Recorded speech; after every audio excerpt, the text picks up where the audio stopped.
I'm really having fun with this commitment. I want to thank you for asking me to come up here and coming out and listening. We've spent about 6 weeks on the first 4 chapters. We spent about 5 of those weeks on step 1. Again, just to recap, step 1. Step 1 is difficult for us to fully internalize. It says in the step book, who among us wishes to admit complete defeat? It says in the step book, instincts balk at investigation. We don't want to be hopeless. We don't want to be powerless. We want there to be another option besides spiritual living. We want to figure this thing out and somehow beat it.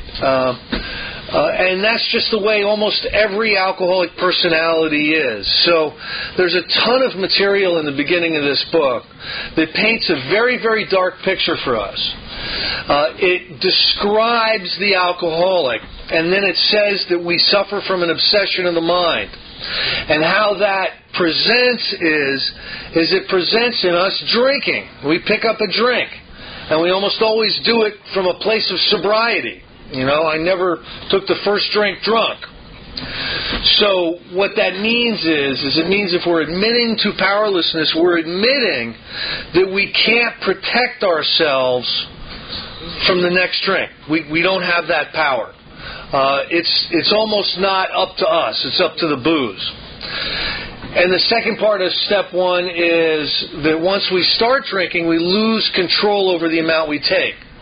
We may plan on only having 2 beers at the bar, but we close the place. And once we start drinking, we create an actual physical craving for more alcohol. It's mental and physical, and it's very, very hard to stop. It's very, very... how many times have you had 3 drinks and said, that's enough.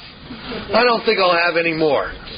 Now, I used to drink with people that would do that, and it would be like, enough isn't even something that computes to me. You've had enough? Are you crazy? How do you have enough? How do you do that? I know more, and I know not done yet, and I know all those. I don't know I've had enough. Because of that craving, usually I drink until I pass out. I have to drink until unconsciousness stops me from continuing. And if that's not bad enough, that I've got a mind that's going to bring me back to drink no matter what, and a body that's going to ensure I poison myself drinking, if that's not bad enough, there's a dash, and then it says that our lives have become unmanageable. And then you start to look into the material in this book to see what that unmanageability looks like. What is that unmanageability? How does it manifest in our lives? And it manifests emotionally, mentally, spiritually. It manifests in defective relationships with other people, in self-pity and remorse and guilt and self-centered fear and just being totally uncomfortable with ourselves and totally uncomfortable with our environment. Wherever we are, that's not where we want to be. And there's just massive amounts of emotional unmanageability. We're not in control of our emotional natures. We suffer from self-pity. We suffer from depression. We have huge amounts of anxiety. We have an utter lack of dealage most of the time. I'm sorry, I can't make it. I'm going to stay home. I don't really feel like doing that right now. When you can start to tell somebody's recovering from alcoholism, they'll actually tell you what they're going to do and then do what they tell you they're going to do. Then you know they're on the path to recovery. Because how many broken promises, how many times did we tell people, we were going to show up and we just couldn't. We were drunk or we were hungover or we just were so shattered we didn't want to deal. That's the first step. Then, okay, that paints a really bad picture. But we then move into the second step. And the second step basically states that there is a power that we can access. We can actually gain access to a power greater than ourselves, which will solve our problems, relieve us of our burden of self, and relieve us of our symptoms of alcoholism. So this power, who among us wishes to give ourselves over to this power on like day 2 in AA? It's not great news to look up on the wall and see, the power that's going to help us is going to be God. That's not what most of us want to hear when we're brand new in Alcoholics Anonymous. We're figuring that's not going to work. I've got real problems is what we're saying. You know what I mean? But the only thing aggressive enough to be able to go after alcoholism is a spiritual awakening, is a spiritual conversion experience. That's really your only hope if you've gone down the scale far enough. If you're what this book describes as a hopeless alcoholic, it's a spiritual awakening or it's death or insanity. That's what they're offering you here. Now, we're moving into Chapter 5. I've gone to, I think I figured it out one time, at around 6,000 meetings I've been to. About 6,000 AA meetings, over the course of my AA history. And practically at every meeting you hear this read, how it works.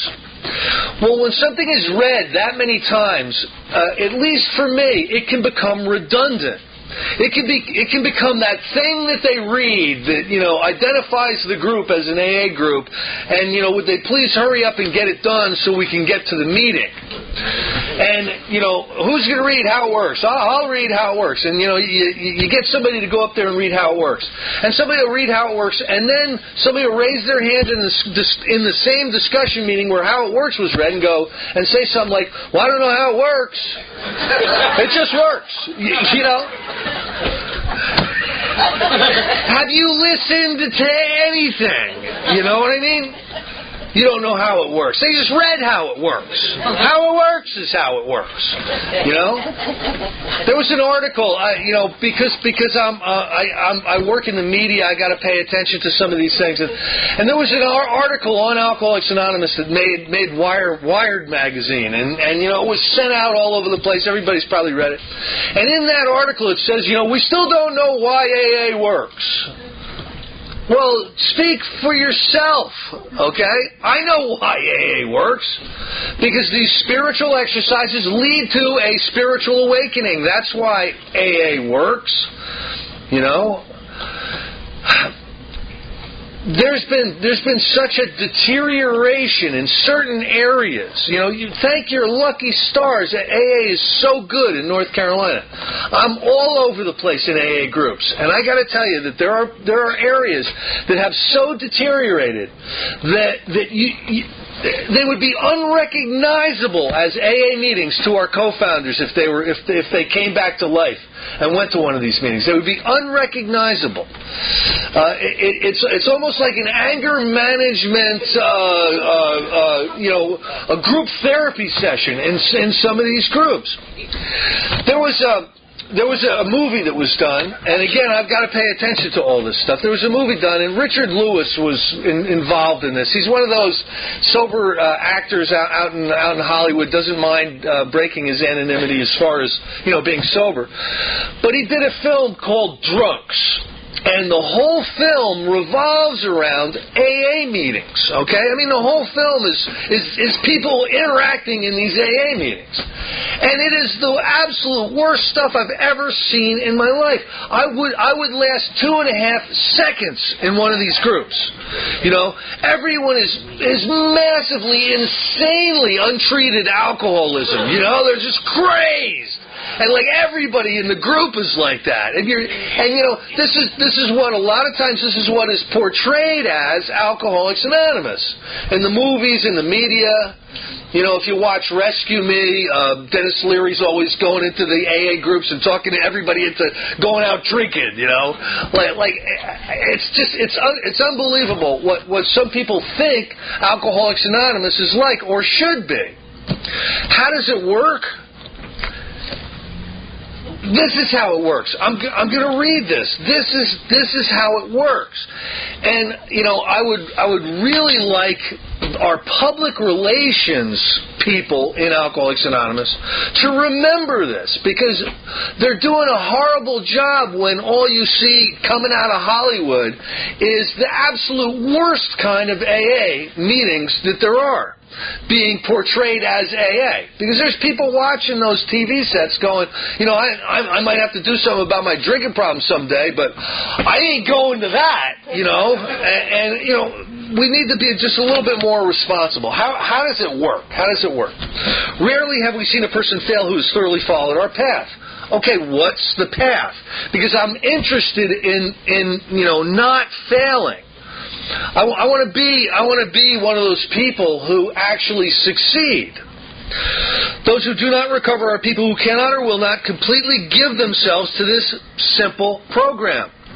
So it says it right there. If you don't completely give yourself to this simple program of 12 steps, you can be in that statistic of people who fail. Usually men and women who are constitutionally incapable of being honest with themselves. What they mean by that is, remember, this comes after some material in the book. Being honest with yourself is admitting you're a real alcoholic or not. If you can be honest with yourself with the material that they put in this book, whether or not you're a real alcoholic, if you're going to be honest with yourself, then you're going to realize you don't have any other way out. There ain't no door number 3. It's a spiritual awakening, or it's death or insanity. So that's what they're talking about with being honest with it. They're not talking about, did you give the right change back at the cash register? They're talking about something much more fundamentally important. They're talking about, are you being honest with yourself about your alcoholism? There are such unfortunates, they're not at fault. I love the way Bill Wilson basically says this. He says it a number of times in this book. They either cannot or will not. He doesn't say they're losers. One of the first things they told me when I came in up in North Jersey was kids, stick with the winners. Well, if you think about that, stick with the winners. That means there's got to be losers. Who are the losers? And why should I stick with the winners? This book is telling me to stick with the losers, is what this book is telling me to do. This book is telling me to work with the people who are desperate and who need help. It doesn't tell me to go hang with the saved. It tells me to try to help save the people who need to be saved. So stick with the winners. Only a loser would stick with the winners. Anyway, I don't know if that made any sense. They are naturally incapable of grasping and developing a manner of living which demands rigorous honesty. Their chances are less than average. There are those, too, who suffer from grave emotional and mental disorders, but many of them do recover if they have the capacity to be honest. What's going on today a lot of times is they're called comorbidities or co-occurring disorders. Like if you go to a treatment center and or you get you go to get assessed, clinically assessed for what's going on with you. This happens to a lot of us when we show up at hospitals or treatment centers. They'll try to assess what's going on with you, and more the diagnoses are coming in with comorbidities or co-occurring disorders. A lot of us are being put on medication right out of the gate because of how we're showing up while we're being assessed or clinically analyzed. Now, what this book is basically saying is if you can be honest with yourself about your alcoholism, And that would mean accepting step 2 and accepting step 3 and moving forward with the program of recovery. You too can recover, even if you have grave emotional difficulties. So that's really, really good news. And I have seen that time and time again. I've seen that time and time again. Our stories disclose in a general way what we used to be like, what happened, and what we are like now. I like to use that as an instruction in how to tell my story. If I'm asked to get behind a podium and tell my story, I'm supposed to tell you what it used to be like, maybe 30% drinking career. What happened, talk about what was going on and what happened that led me to make a decision to get involved in a recovery process, and then what I'm like now. What that recovery process has done for me. This is experience, strength, and hope. So often people get behind a microphone and a podium and talk about what it was like. We want them to get sober more than their family members do. You know what I mean? Please let's move on and talk. How did you get sober? How did you recover? I want to hear that too. I don't want to hear about how you ran yourself over with your car while you were driving it. 5 or 6 times. If you have decided what you want, if you have decided you want what we have and are willing to go to any length to get it, then you are ready to take certain steps. This is something that I ask people that I'm working with. I'll go through and I'll make sure they're clear on the first 2 steps, and then I'll ask them, are you willing to go to any length? You hear it a lot of times, are you willing to do anything in AA? And people will ask you that before you know what any length looks like. Has that ever happened to you? Kid, are you willing to go to any length? And you're thinking, what does this guy want me to do, If I say yes, what am I locking myself into? Well, what I like to do is when I'm about to ask somebody this, I like to make sure that I've shown them what any lengths looks like. Any lengths is going to be to do what's required in this book for a spiritual awakening. That's what any lengths is. Any lengths isn't a lot of the crazy stuff they have you do in AA today. There's a form of AA that believes very, very strongly in sponsorship authority and home group loyalty. And those are the 2 most important things to those groups. And this book goes contrary to both of those. All right? Our loyalty must be to God, okay? And the authority must come from God. And we can be loyal to AA, that's fine, but what this book points us in a different direction. So if we're willing to go to any length to get it, then we're ready to take certain steps. At some of these, we balked. We thought we could find an easier, softer way. Let's think about what's an easier, softer way. How about don't drink and go to meetings? That's an easier, softer way, okay? That's not going to work for a real alcoholic. How about, 2 or 3 meetings a week and, do a step a year? Okay, that's not going to work for a real alcoholic. They're going to be drunk as a goat in 5 minutes. How about, I'm going to go to 2 meetings a week, then I'm going to do therapy, then I'm going to do Primal Scream, I'm going to take some yoga, that's not gonna work if you're a real alcoholic. What you're gonna need to do if you're a real alcoholic is meeting consistency. Absolutely, consistency. Not like 5 meetings this week, no meetings next week, 2 meetings the week after, 17 meetings because you gotta do a jackpot, and then no meetings for a month. That kind of stuff will get you drunk too. But consistent meetings and working the steps with a sponsor or a spiritual advisor. Being accountable to participation in your own spiritual condition by going through these steps when it's time to do so. With all the earnestness at our command, we beg of you to be fearless and thorough from the very start. This book rarely begs us to do anything, but it's telling us that when we start to go through these steps, step 3 through 12, they're begging us to be fearless and thorough. that's a lot, you know. I mean, we shouldn't be called Alcoholics Anonymous. We should be called Half Measures Anonymous, you know, because so many of us really. The first resentment I had was when somebody said, "Have you gone through the work yet?" I'm like, "The work? Work? I didn't come here for work. If I knew there was work here, you know, I never would have come to AA."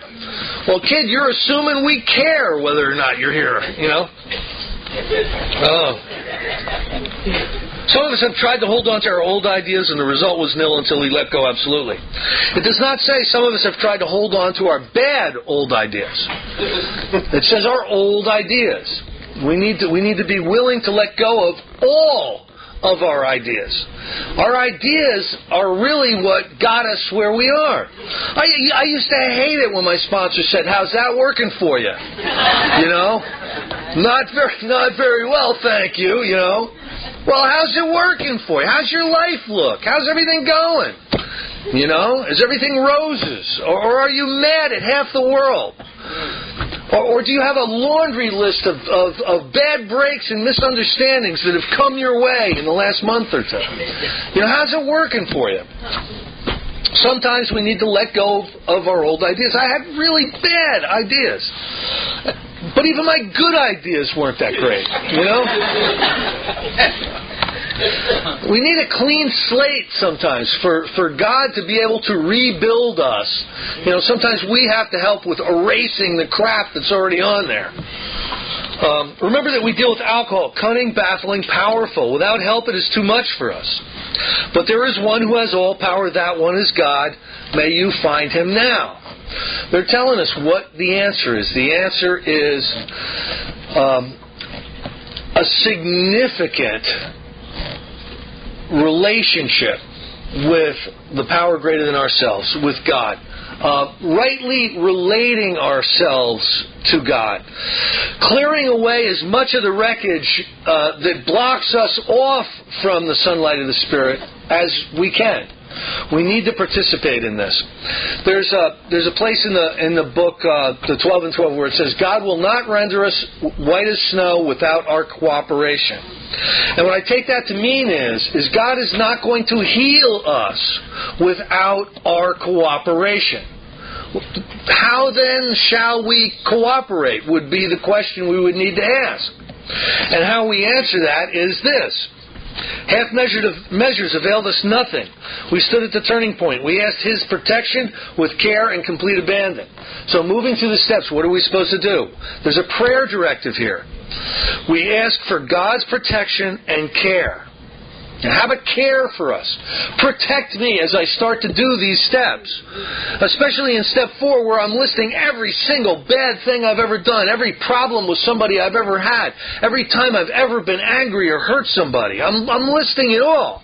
You know, protect me during that, because that's not a great, that can be very overwhelming to put all that down on paper. Protect me when I start to go out and make direct amends to people, because I'm scared of that. I have a lot of fear behind that.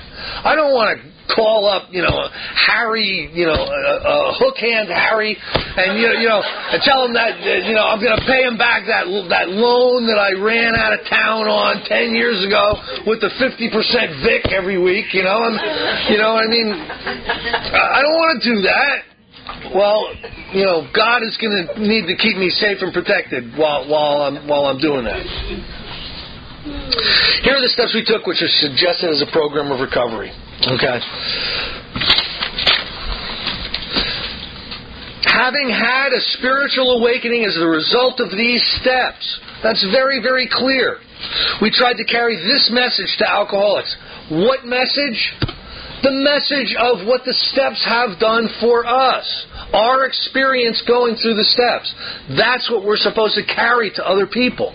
Now, to simply encourage somebody to stay sober is good.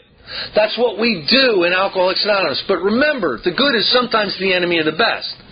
The best thing we can do is offer them a path, a kit of tools, to allow them to become free. What would you rather do? What would you rather do? Have somebody encourage you to just stay sober a day at a time, or offer you a recovery process that will allow you to be free. That's the type of message that we need to carry, a message with depth and weight, like the doctor's opinion says. So often in the earlier groups that I went to, they were very encouraging. Oh, Chris, it was great to see you. Please come back. Here's my phone number. I'll see you Tuesday night. Just keep coming. Just keep coming. If somebody shared something stupid, somebody would yell, just keep coming. Just keep coming. Well, encouraging me to keep coming is good. Offering me a plan of action that will lead to my recovery is best. So that's what we need to try to do. We tried to carry this message to alcoholics and to practice these principles in all of our affairs. It's a good thing that we're not graded on perfection in Alcoholics Anonymous. We're graded on effort and willingness. We stay sober on effort and willingness. I sponsored this guy. He came out of the inner cities of Newark and Elizabeth. And I sponsored this guy. And this guy was murderous, okay? The first time he was brought out to a diner after a meeting, somebody started to tell him about how much trouble he's in with the first step. And he took a fork and he jammed it into the guy's forehead. And the fork was going like this. He didn't like to hear bad news, okay? And I've literally seen this guy pick people up by the neck in AA meetings and take them outside and lump them up proper. You know what I mean? Now everybody's going, this guy's going to get drunk. This guy's going to get drunk. Chris, your guy's out of control. Well, they didn't realize he was trying as hard as he could. He's got 18 years now sober, okay? He was trying as hard as he could. He came from way, way behind where most of these people came from. And he was doing the best he could. And if you looked at his progress, he beat up about 7 people the first year, about 4 people the next year, about 3 people the year after that. He was getting better, you know what I mean? And he hasn't beaten anybody up in about 7 years now. And, hasn't dragged anybody out of an AA meeting in a long time. So we're graded, or our pass-fail grade is basically how much willingness and how much effort we put into this stuff. So, there's 2 things your 4-step is never going to be. One of them is finished, and the other is perfect. We have to just do we have to be fearless and thorough, and we have to do the best we can. But there's always room for improvement. There's always the next time, or there's always the action we can take now, that's going to keep us safe and protected. Many have exclaimed, but in order I can't go through with it. Do not be discouraged. No one among us has been able to maintain anything like perfect adherence to these principles. We all fall short in word, thought, and deed every single day. We do. And, that's part of being human. It's about having a willingness to move forward and try a little bit harder the next time. That's the attitude that we need to have. We're not saints. The point is that we are willing to grow along spiritual lines. The principles we have set down are guides to progress. We claim spiritual progress rather than spiritual perfection. And knowing Bill Wilson, it's a good thing that he wasn't claiming spiritual perfection. Our description of the alcoholic, that's the chapter more about alcoholism, and there is a solution.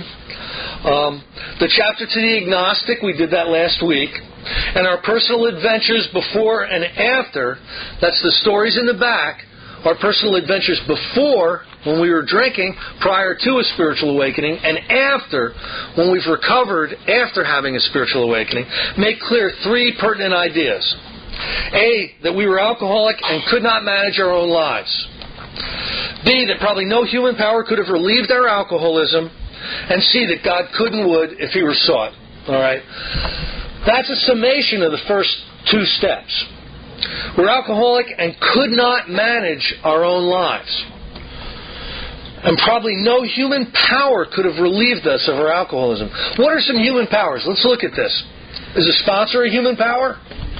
Absolutely. There's a home group of human power. I think God is in the home group, but it's filled with human beings. Is a therapist or a psychiatrist a human power? Absolutely. We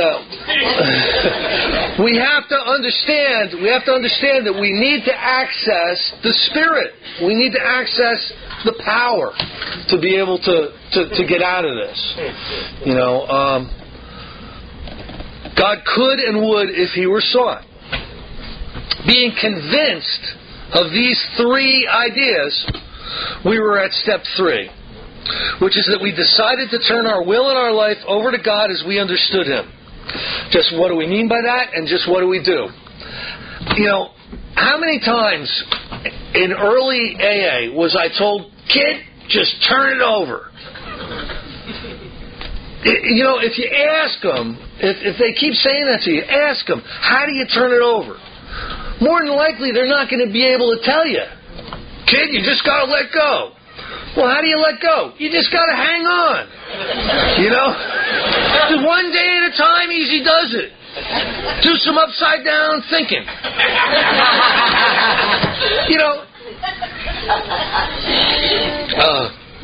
How do you turn it over? You turn it over by taking the spiritual exercises of steps 4 through 12.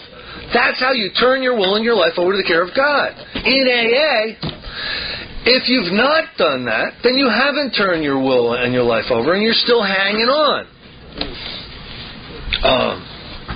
The first requirement for step 3 is that we be convinced that any life run on self-will can hardly be a success. How's that working for you? How's it working for you, your life on self-will? So many times we're desperately unhappy. We're desperately lonely. We have emotional... Our emotions are tortured when we get in here. And we can be making a ton of money. We can have a great family. We can have a lot of stuff going on in our lives and still be completely tortured. I was watching this thing on Eric Clapton this morning. And Eric Clapton, at his height, 1971, 72, I mean, this guy had the women, he had the money, everybody on the planet wanted to be him, and he was suicidal. It's because he suffered from alcoholism and drug addiction. He was suicidal. I'll bet you any man, between 15 and 30 would have traded places with him, in a heartbeat. And he was suicidal. We're almost always in collision with something or somebody, even though our motives are good. Here's another thing. We spend our whole lives expecting the world to judge us on our intentions. Okay, my intentions are good. Yeah, but you just ran over Grandma. We don't care about your intentions. We don't care that you were coming over here to visit. You ran Grandma over. You shouldn't be driving. We're judged on our actions, not our intentions. Most people try to live by self-propulsion. Each person is like an actor who wants to run the whole show. He's forever trying to arrange the lights, the ballet, the scenery, and the rest of the players in his own way. If his arrangements would only stay put, if people would do as he wished, the show would be great. Everybody, including himself, would be pleased. If you all would just do what I think you should do, not only will I be happy, but you'll all be happy too. Chris, you're living at home with your mother. You're 32. Why in the world would I be remotely interested in doing what you think I should be doing? You know what I mean? In trying to make these arrangements, our actor may sometimes be quite virtuous. He may be kind, considerate, patient, generous, even modest and self-sacrificing. On the other hand, he may be mean, egotistical, selfish, and dishonest. I'll try to move you around the chessboard. I'll try flowers. I'll try handguns. Whatever it takes to move you around the stage. Because you need to be moving around the stage. Because this is not pleasing me right now, the way this is going. This This is alcoholism. This is how alcoholism presents. It presents in this crazy, self-centered, self-obsessed worldview where we think we're the center of the universe. And everybody else is asteroids orbiting, planet Chris. You know what I mean? And every once in a while, you'll come in for a landing, and as long as it's something good for me, you're welcome here. It's just absolutely insane. That's the way we are. What happens? The show doesn't come off very well. Chris begins to think that life doesn't treat him right. Oh man, life didn't treat me right. You have no idea. He decides to exert himself more. He becomes on the next occasion still more demanding or gracious, as the case may be. Still the play does not suit him. Admitting he may be somewhat at fault. Okay, I'll admit, I showed up, and maybe I shouldn't have been there. We'll admit to like 5%. He's sure that other people are more to blame. He becomes angry, indignant, self-pitying. What is his basic trouble? Is he not really a self-seeker even when trying to be kind? Is he not a victim of the delusion that he can wrest satisfaction and happiness out of this world if only he manages well? Is it not evident to all the rest of the players that these are the things he wants? And do not his actions make each of them wish to retaliate, snatching all they can get out of the show? Is he not, even in his best moments, a producer of confusion rather than harmony? Absolutely. Defective relationships are almost always the cause of our immediate woes, including our alcoholism. That's a line from the 12 and 12. The first thing we need to do is start to look at how we're treating other people. And we don't see how sick we are. We are so sick, we don't think we're sick. And as we start to get better, we're so sick that we think that these other people are sicker than us. We need to start to get perspective, and the genius of the fourth step really is that if you do the fourth step the way this book asks you to do it, you are going to see 100% that your problems are of your own making. Your problems are not coming at you, they're coming from you. And this is a quantum shift in perspective. Okay, when you see this after you write enough inventory, you go, holy shit! I caused this whole thing, my whole life. And it's a quantum shift, and that's when healing can really start. Because if we think it's not me, it's you, then you have to get better for me to heal. And we all know that ain't going to happen. You know what I mean? People aren't going to change just because Chris wants them to. My whole problem is people aren't doing what I want them to. So this is big. This is what we need to start to look at. We need to start to look at our relationships. Playing God. Playing God. Is it possible that playing God is bossing your family around?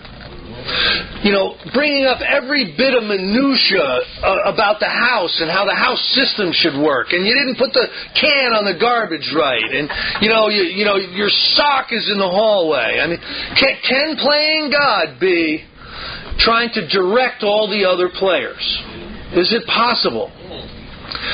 One of the greatest things I think I ever heard in an AA talk was from Chuck Chamberlain out in California. He was like this beloved AA guy, who his funeral was twice the size of Bill Wilson's. I mean he was beloved out there. He's telling his story, and he's basically saying it's time to go make amends to his family. And how he made his amends was this. He went up to them and he said, look, I'm wrong about this, and this. And I need to let you know, I will never, ever, ever ask you to do anything ever again except for one thing. And that is, if there's anything I can ever do to help you, will you please ask me? And then he followed that. Okay? He never, ever asked anybody in his family ever to do anything ever again. Now, that's a little bit too close to perfection for me, okay? You know what I'm saying? But it's a beautiful example of understanding what this stuff is about. We are bossy, controlling, codependent, insanely sensitive morons. And the family puts up with us because we're so defective we're lovable. You know what I mean?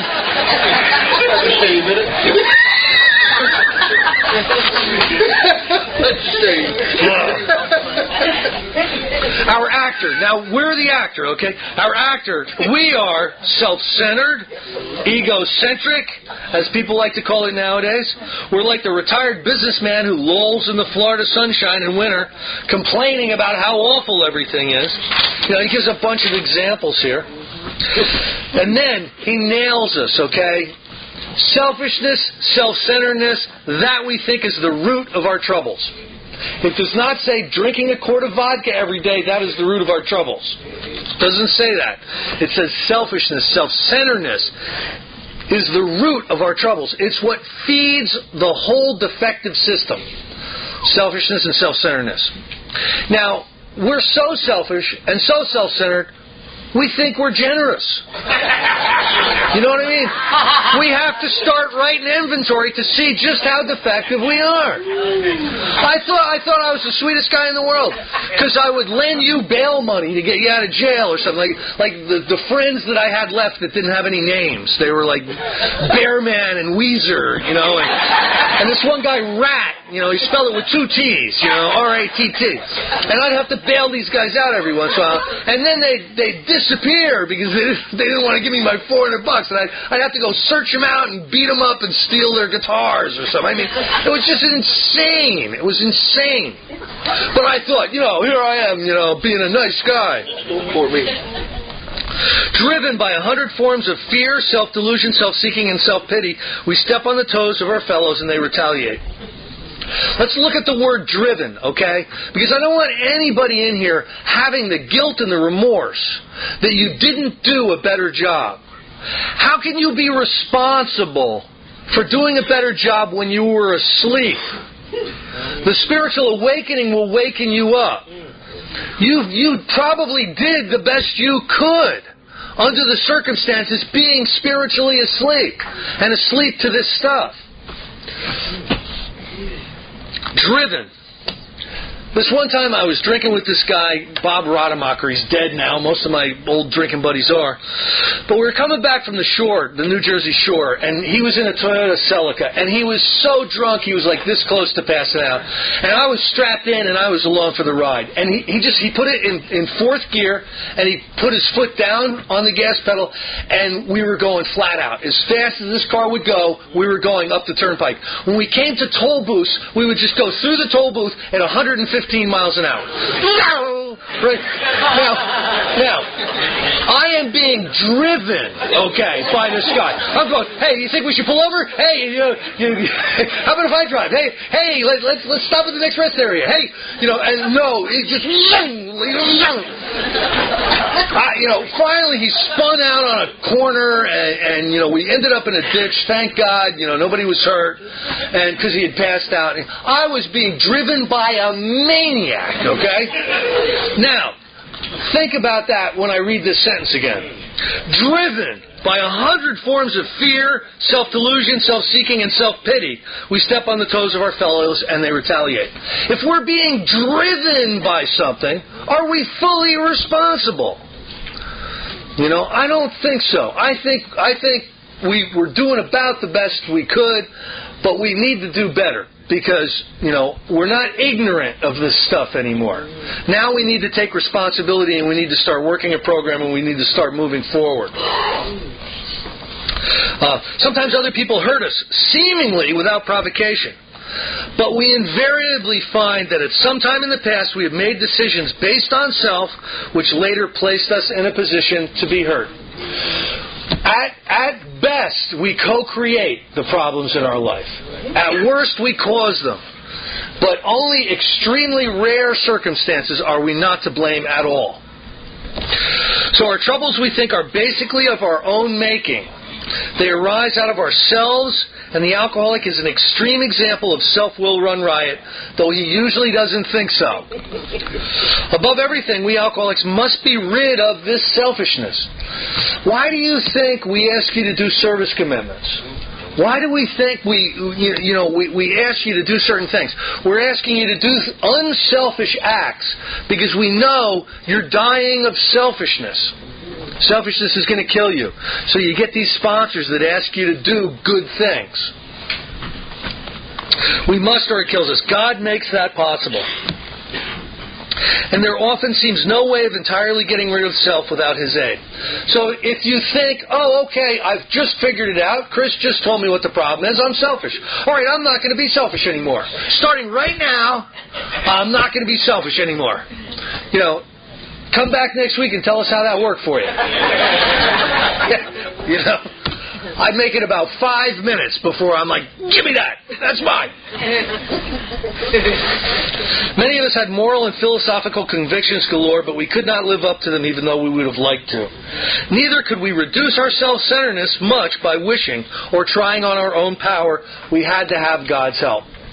The steps really do reduce our selfishness. They get us in touch with the power that can heal. That's really what they're designed to do. This is the how and the why of it. Now, everybody in here is probably familiar with the third step prayer, okay? The third step prayer is not taking the third step. The third step prayer is an affirmation prayer. You're affirming a decision that you've already made. Okay?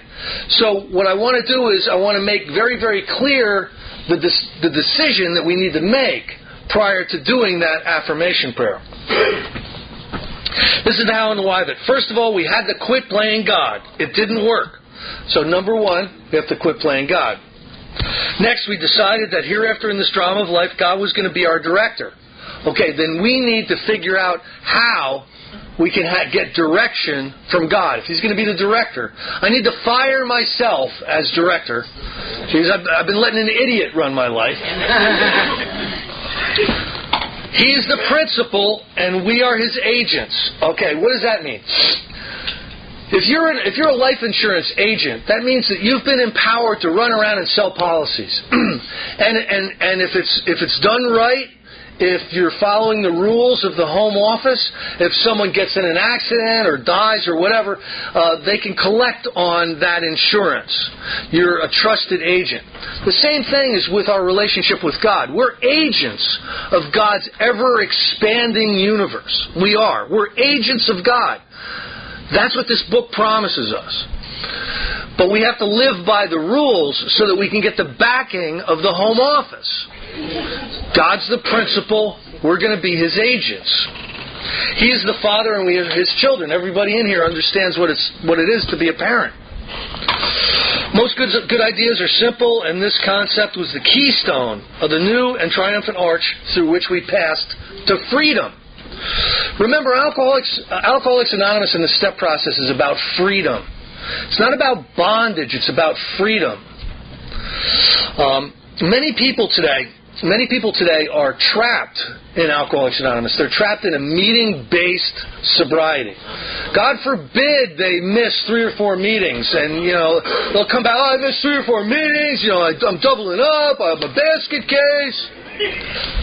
That's not what this is about. This is about offering us freedom. And then we don't come to the meetings to get. We come to the meetings to give. And that's a whole nother shift in perception that shows that you're in recovery. You have a recovered spirit because you're there to help. It's not like you need to fill up like AA is a spiritual gas station. That foolishness never works. When we sincerely took such a position, all sorts of remarkable things followed. Remember, each action step in here has promises. We had a new employer. Being all-powerful, He provided what we needed if we kept close to Him and performed His work well. So God will provide what we need if we stay close to Him and perform His work well. That's a promise. Established on such footing, we became less and less interested in ourselves, our little plans and designs. More and more we became interested in seeing what we could contribute to life. As we felt new power flow in, as we enjoyed peace of mind, as we discovered we could face life successfully, as we became conscious of His presence, we began to lose our fear of today, tomorrow, or the hereafter. We were reborn. These are serious promises. A lot of meetings read the 12 promises. And they're really, what they are is the 9th step promises. And there are some good promises. But how about this? How about we begin to lose our fear of today, tomorrow, or the hereafter? This is saying we're not going to fear death. That's one hell of a promise. It says that we're going to face life successfully. Not maybe monetarily, maybe in relationships, maybe as a family member, maybe as a community member. We're going to face life successfully. These are serious promises. We were now at step 3. Many of us said to our Maker, as we understood Him, if you understand what I said and you'd like to join me in this affirmation prayer, I think most of us know it. Let's go ahead and say it together. Anybody that would care to join me. God, I offer myself to Thee, to build with me and to do with me as Thou wilt. Relieve me of the bondage of self, that I may better do Thy will. Take away my difficulties, that victory over them may bear witness to those I would help of Thy power, Thy love, and Thy way of life. May I do Thy will always. Thank you for that. And it says we thought well before taking this step. They tell you afterward. Making sure we were ready. But, you need to be ready. You need to understand everything up to this point. You need to understand everything from page 1 to page 62 to be able to take this prayer. We can at last abandon ourselves utterly to Him. We found it very desirable to take the spiritual step with an understanding person, such as a wife, best friend, or spiritual advisor. But it is better to meet God alone than with one who might misunderstand. It says, next, we launched out on a course of vigorous action, the first step of which is a personal house cleaning, which many of us had never attempted. I don't know about anybody else, but when I was sitting around drinking, I never decided to put a list together of all the people that, I owed amends to, and, all the things I was afraid of, and, all my sexual misconduct. Yeah, I'm gonna list that where I can be found. Many of us had never attempted. Though our decision was a vital and crucial step, it could have little permanent effect unless at once followed by a strenuous effort to face and be rid of the things in ourselves which have been blocking us. All right, let's pretend for a moment this sentence actually means what it says. Though our decision, which is basically, what we came up with in the affirmation prayer, was a vital and crucial step, it could have little permanent effect unless at once followed by a strenuous effort to face and be rid of the things in ourselves which have been blocking us. So what do you need to do at once after doing the 3rd step prayer? You need to start on the 4th step. It's a strenuous effort to face and be rid of the things in ourselves which have been blocking us. Blocking us off from God. Blocking us off from our fellow man. Blocking us off from ourselves. Blocking us off from a really high quality of life. Okay, therefore we started upon a personal inventory, and this was step 4. I'm going to stop here for tonight. We've basically covered step 3. Next week, I am going to be up in New Jersey, attending to some business, and my buddy Ronnie is going to take this commitment for the week and do a topic, story, whatever he decides to do. But anyway, thank you all for staying and listening.